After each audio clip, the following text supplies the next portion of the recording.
అడిగినా కానీ అతను చేయలేకపోయినట్టు ఫైనల్గా మీరు ఎన్ఆర్జీఎస్లో 18 lakhs ఇస్తామని చెప్పారు. ఎన్ఆర్జీఎస్ ఇవ్వడానికి కూడా ఆర్ఎన్బి నుంచి దాన్ని డిలీట్ చేసి మళ్ళీ ఎన్ఆర్జీఎస్ ఎక్కించి మళ్ళీ కాంట్రాక్ట్ పట్టుకొని ఫైనల్గా సక్సెస్ఫుల్ అవుతాను సార్. ఫర్దర్ నేను ప్రత్యేకంగా అభినందిస్తున్నాను.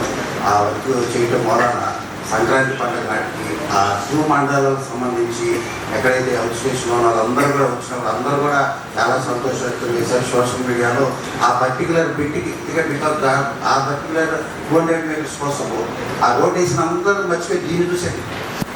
సో వాళ్ళందరూ కూడా చాలా పాజిటివ్గా రెస్పాండ్ అయ్యారు. జిల్లాలో కూడా ఏరియా కూడా బాగా పాపులర్ సార్. మంటలకు మంచిపల్లి మధ్యలో కంప్లీట్. సో దానికి ప్రత్యేకంగా మిమ్మల్ని అభినందిస్తున్నాం sir. At the same time second important issue సంబంధించి కూడా డ్రోన్కి సంబంధించి కూడా ఆ రోజు వాడుతున్నాం. కృష్ణా జిల్లా సంబంధించి ఎక్కువ సేకరించిన డ్రోన్స్ లేకపోతే ఎక్కువ స్టార్ట్ చేసిన డ్రోన్స్లో కూడా మోమండలో మెజారిటీగా ఉంది. ఇన్ఫాక్ట్ పవర్ కాన్స్టిట్యున్సీ దాన్ని ఇన్స్పైర్ తీసుకొని ఇంకొక 2-3 డ్రోన్స్ కూడా స్టార్ట్ చేస్తున్నారు. అది ఆ రోజు మనం డిస్కస్ చేసాం. తద్వారా ఈ 3 monthsలో కూడా ఇంకొక 2-3 చోట్ల కూడా డ్రోన్స్ స్టార్ట్ అయ్యిందని బట్టి తెలియజేస్తున్నాం.